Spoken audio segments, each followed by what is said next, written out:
के बच्चे ग्रेजुएशन करके एमए बीए करके मजदूर बन रहे हैं, बेरोजगार बैठे हैं। भाजपा के लोग 7वां फेल भी हैं तो अब आपके राजा बन रहे हैं। तो जो आज यहाँ मुख्यमंत्री बने हैं, व्यक्ति की बात नहीं है, उनकी चाबी, उनका रिमोट कंट्रोल अमित शाह के पास होगा। ऐसे व्यक्ति को मुख्यमंत्री बनाए हैं जिसका चाल, चरित्र और चेहरा तीनों चर्चा का विषय होना चाहिए। आपने वोट नहीं बेचा है, अपने बच्चों का भविष्य बेचा। बिहार का दुर्भाग्य है कि बिहार के ग्रेजुएट लड़के, एमए बीए किए लड़के मजदूर बन रहे हैं और 7वीं फेल सम्राट चौधरी मुख्यमंत्री। नमस्कार, द इंडिया टॉप देख रहे हैं, मैं हूं आपके साथ ब्रजू सिंह। प्रशांत किशोर एक बार फिर से सम्राट चौधरी पर हमला करना शुरू कर दिए हैं। वो वाला हमला नहीं, राजनीतिक तौर पर हमला। डिग्री को लेकर जो सवाल प्रशांत किशोर ने खड़ा किया था, उस सवाल का जवाब आज तक सम्राट चौधरी की तरफ से नहीं दिया गया। और न सिर्फ डिग्री, बल्कि जो सवाल खड़े गए प्रशांत किशोर की तरफ से, उन तमाम सवालों का जवाब बीजेपी सम्राट चौधरी नहीं दे पाई। सम्राट अब बिहार के सम्राट बन गए, लेकिन सवाल कहाँ पीछा छोड़ने वाला है। प्रशांत किशोर ने एक बार फिर से कहा है कि बिहार का दुर्भाग्य है कि बिहार के लड़के जो ग्रेजुएट हैं, जो एमए बीए किए हैं, पढ़े लिखे हैं, वो मजदूर बन रहे हैं, वो पलायन कर रहे हैं, वो गुजरात में जाकर नौकरी कर रहे हैं, और जो 7वीं फेल है वो बिहार के राजा बन रहे हैं। यही दुर्भाग्य है। सबसे पहले वो पूरा बयान सुनिए सम्राट चौधरी को लेकर मुख्यमंत्री बनने पर क्या कुछ कह रहे हैं प्रशांत किशोर। ज्ञान की भूमि बिहार, ज्ञान की भूमि बिहार को ये चाल, चरित्र, चेहरा का दावा करने वाली भाजपा का पहला सौगात है। ऐसे व्यक्ति को मुख्यमंत्री बनाए हैं जिसका चाल, चरित्र और चेहरा तीनों चर्चा का विषय होना चाहिए। लेकिन ये नई भाजपा है और इन्होंने दिखाया है कि बिहार को अब गुजरात से चलाया जाएगा।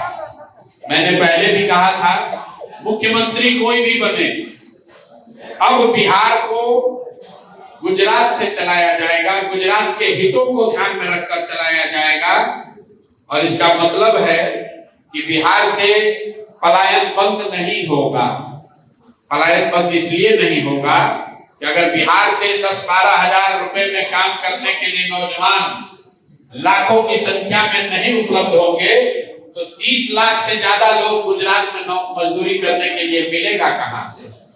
तो जो आज यहाँ मुख्यमंत्री बने हैं, व्यक्ति की बात नहीं है, उनकी चाबी, उनका रिमोट कंट्रोल अमित शाह के पास होगा। जिनकी प्राथमिकता ये है कि गुजरात में 10-12 हजार रुपए में काम करने के लिए लाखों बिहार के लड़के ट्रेन में, बस में जानवरों की तरह बैठकर जाते रहे। आने वाला जो समय है उसमें गुजरात का आदमी फैक्ट्री में मालिक रहेगा और बिहार के बच्चे उन्हीं फैक्ट्रियों में मजदूरी करेंगे। इसका दोष किसी नेता और दल को नहीं है, इसके लिए हम और आप दोषी हैं, क्योंकि हम लोग मोदी जी का भाषण सुन के वोट दिए हैं, हिंदू मुसलमान बनकर वोट दिए हैं, जातियों में बढ़कर वोट दिए हैं, 10,000 रुपए के लालच में वोट दिए हैं। तब उसका खामियाजा भी हम ही को और हमारे बच्चों को भुगतना पड़ेगा।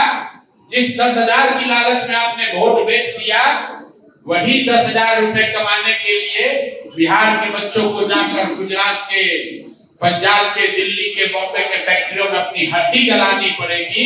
ये दुर्भाग्य है, लेकिन गलती हुई है तो भुगतना तो पड़ेगा ही।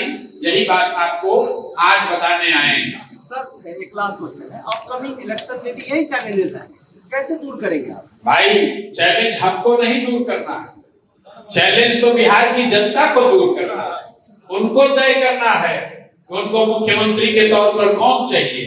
अब चेहरा आ गया सामने, अब देख लीजिए, आपके बच्चे ग्रेजुएशन करके, एमए बीए करके मजदूर बन रहे हैं, बेरोजगार बैठे हैं, और भाजपा के लोग 7वां फेल भी हैं तो अब आपके राजा बन रहे हैं। ये आपके वोट का कमाल है। 5 रुपया दैनिक, 10,000 रुपया मतलब 5.5 रुपया डेली। 5.5 रुपया डेली के आधार पर आपने वोट बेचा है। आपने वोट नहीं बेचा है, अपने बच्चों का भविष्य बेचा। आपने वोट नहीं बेचा है, अपने बच्चों का रोजगार बेचा है। आपने वोट नहीं बेचा है, अपने लिए इंदिरा आवास और अच्छी स्वास्थ्य व्यवस्था बेची है। तो अगर गलत करोगे भाई तो गलत ही होगा।